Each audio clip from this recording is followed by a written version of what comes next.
Sana nga yung gawang Pilipino matangkilik kasi yan ang nagbibigay ng hanap buhay sa amin. Tama, Bukawi to eh. Kaibigan natin kasamang magpuputok. Kasi hindi lang naman to pang New Year, bro eh. Pang birthday, pang fiesta, di ba kuya? Pero pag nag-message, pero pag nag-message sa'yo, may bawas pa to, no? Minsan na hindi makahindi eh.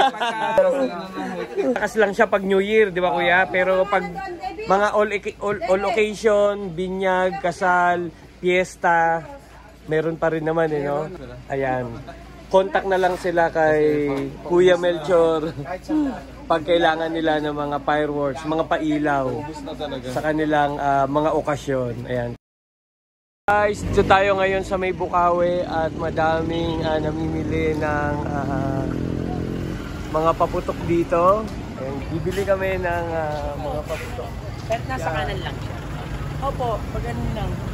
Tanong tayo dito kung magkano ang presyo ng mga paputok. Ayan guys, no? Ako, sana maabutan natin yung kaibigan natin dito. Ito yung ating favorite na bilihan ng paputok, ang FD Fireworks. So yan guys, no, busy na ngayon sila dito sa may Bukawi, sa bilihan ng mga paputok. Kasi kayo Melchor guys, oh. Sobrang busy, babalik ako. Sige. Wag muna kami intindihin, naalis na rin kami, magtatanong lang kami dito. No, sa mga naghahanap ng supplier, na ako makakasingit tayo sa mga presyo ng mga fireworks, mga paputok dito sa may Bukawi, Bulacan. Oo guys, ang dami. Ay mga suki natin nationwide, sana sa isang taon magkakasama ulit tayo. Ayun, no? Saka ang dami nilang ini-endorse, di ba, na kukuha ulit. Kaya nadadagdagan tayo taon-taon. Yan. Una, suki. Natin bilihan ng mga paputok dito. Kuya, itur mo lang kami saglit, mabilis lang sa yung tindahan. Dito na lang tayo, halos empty na kasi, no? Ayan, empty na sila. So kuya, mga price lang ng price natin ngayon ng mga paputok. Ang mabili natin talaga yung yung mga 16 shot. Dragon, MF, Diamond, at saka mga fountain. Mga fountain. So sa mga fountain kuya, magkano? Ayan, meron tayong sa Phoenix Company yan 250. Ito 250. Sa may Diamond naman na yan, selling price namin 120. 120. Sige kuya, turo mo na lang sa amin yung mga mabibilis na. Hello guys! Benta namin ngayon dito 550. 550. Pero tingin namin tataas pa rin. Ano to kuya? Alin ito? Ano yung 20 shot ng mga ganyan? Mas malaki lang siya sa 16 shot. 20 shot ng fountain, no? Yan.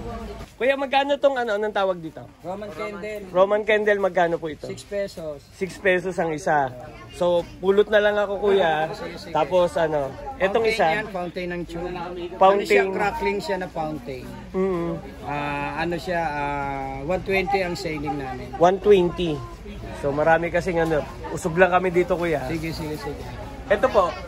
Ano yan, 36 shot ng Diamond din. 36 shot ng Diamond. So, ayan 36 shot. Magkano to ngayon kuya? Ang labas namin dyan, 3-2, ganon. 3-2. Pero minsan pag na-wholesale, nababawasan din. Ito, 168 shot. Magkano yan kuya? Yan, matagal yan? Mga ilang minutes yan? Nagre-ratio siya ng 17.5 pababa. 17.5? Depende. Tapos ito yung mga, rin natin na, yung ibang mga gusto talaga ng fireworks talaga parang nasa mall location. Yung talaga yung... Yan yung mga malalaki nila. Yan. Anong pangalan dito kuya? Bagong lang to, COD ang COD, bali 100 shot. Ito kuya ulit, magkano to? Ang selling price namin, rate siya ng 38 papataas o 38K. Pero pag nag-message, pero pag nag-message sa'yo, may bawas pa to, no? Minsan na hindi makahindi eh. Pagka musuki mo talaga eh. Ayan. Yun nga yung point dun eh. Yan. Meron tayong mga small caliber na yung... Siyempre kung talagang budget meal lang tayo, meron. Budget meal, diba? Ayan, magkano yan kuya? Ang selling price ko nito 650. 650 kasi mga natin subscriber gusto direct price talaga dito sa Bukawi. Ito kuya, Ano, rate siya ng 20 pataas. Ilang ano yan? Ilang siya? 200 shot. 20K. Pataas na yan. 20K. Depende na sa demand na ubus na ang demand sa ngayon. Yung 200 shot, ilang minutes yun? Hindi natin sir kung gusto makuha ang oras nito sa YouTube, mapapanood mo naman sa Okay. Basta yung price, mahalaga nalaman nila. Ito kuya, ano yan, medyo sikat din to sa Dragon, 128 siya. 128 shot. Ang pinakaano niya, Templar. Pag sinabi Templar, magkano, gano'n. Magkano siya kuya? Ang ano niya, 18 pataas. 18K. Yung 18K. Dito kuya, itong Fountain of Youth. Kaya Fountain of Youth sa Dragon din to. Magkano siya kuya? Nasa 900 ratio. So kasi hindi lang naman to pang New Year, bro hindi lang. Pang birthday, pang mga fiesta, ganun. di ba kuya? So at least alam na nila. Ito kuya, Mama Mia, magkano? 1,250 and up. 1,250. Pinakamura na siguro yung 1,250 ganyan. So para makita nila, may mga demo rin kasi sa YouTube, no? Oo, meron sila sa YouTube niyan lahat ng lahat ng product. Ito Athena. Athena to sa Legend LF na product na 16 shot. 16 shot. Kasi ito po, magkano to? Yan, ano lang yan, 250 pero yung ibang sizes niya 250. wala na, naubos na. Okay. Magkano yung ganito, kuya? Ano yan, 250 lang ang 250. benta namin. Anong tawag dito, kuya? Paguding, yun ang pinakaano. Paguding. Pwede naman to, Roman candle shape siya. Roman candle. Magkano po ito? 200, ganyan. 200. Wholesale yun, wholesale. Sa wholesale. Ano pa kayo na? Ito, kuya. Yan, sparkler naman yan para sa mga bata. About 500 ang rate ng presyo niya. Dito sa amin pwedeng bumaba or konting taas. Ayan. Ganyan. So message lang kayo pag gusto nyo mag-supplier, Yung mga pailaw natin, ayan na, almost konting na rin ang demand. Medyo tumataas sila. Nasa magkano ngayon, kuya?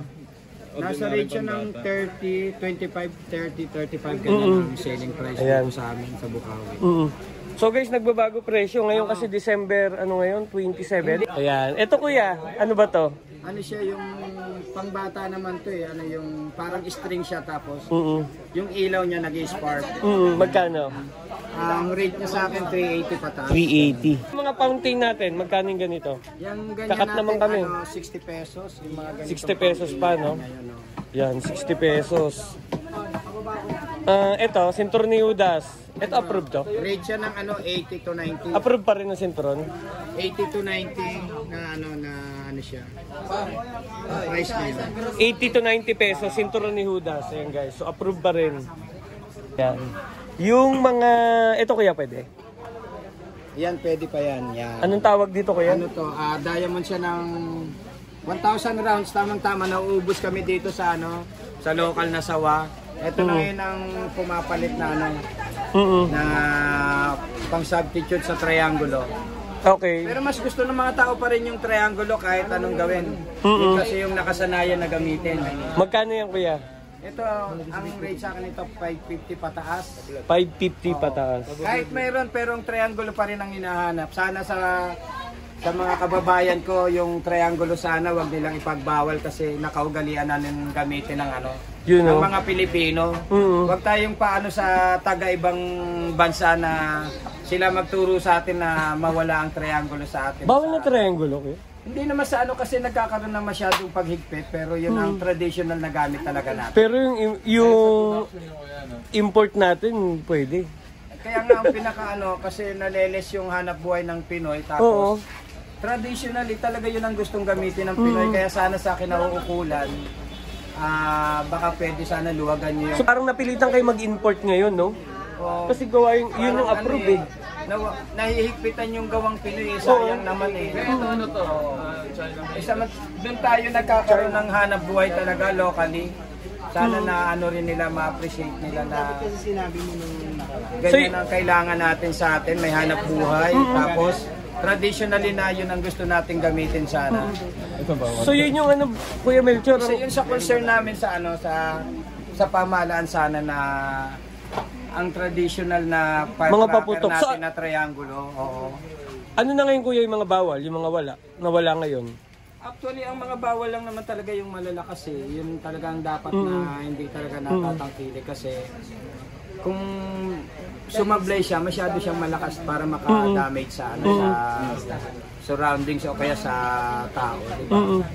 May 5-star pa tayo, bawal na rin. Wala na, no? 3 star ang meron sa atin. 3-star. Tingnan ko nga yung 3-star ko yan na in-approve ng government na. Ayun. Yan, may BPS yan. So ito yung approve. Lahat ng may BPS na na product yan approve sa atin na Magkano to, kuya? market.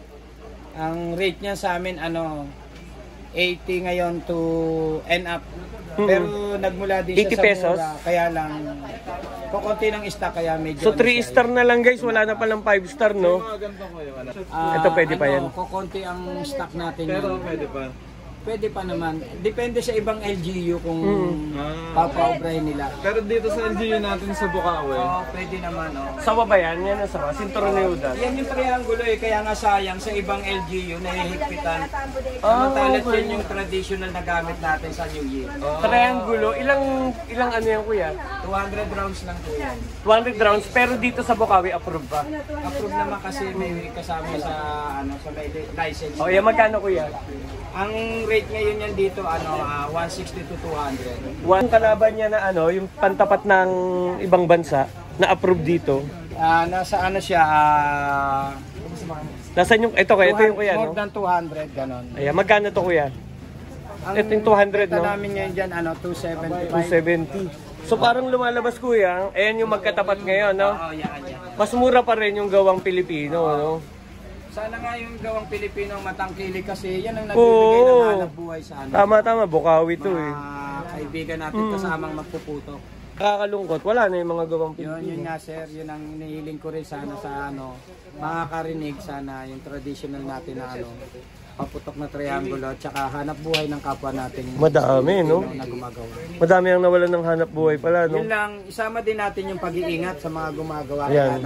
Kaya tayo nahihigpitan ng ng LGU. minsan na-abuso eh. Kailangan, parang ang kung ako magbibigay ng recommendation sa paggawa, dapat 4 PM, tigil na sila para makakapagligpit sila ng habang maaga. Hindi pa pagod, no? Hindi gabi, hindi pagod yan. Yung kuya, ang fireworks naman, mga paputok, malakas lang siya pag New Year, di ba kuya? Pero pag mga all occasion, binyag, kasal, fiesta, meron pa rin naman, no? So, hindi na namin ma-cover lahat ng mga prices. Siguro mas mainam, Punta na lang sila. ayan, contact na lang sila kay Kuya Melchor pag kailangan nila ng mga fireworks, mga pailaw Bus na talaga. sa kanilang mga okasyon. Ayan. Kay Melchor, salamat ha. Maraming salamat ha. Pero kung pa bang gusto sabihin? Hindi, sa atin lang na na gagamit ng paputok ngayong magbabagong taon. Dobling ingat sana at saka pinakamaganda, huwag niyong hawakan ng paputok, ibaba lang at saka sindihan para safe talaga. Ayan. Safe talaga. O yun.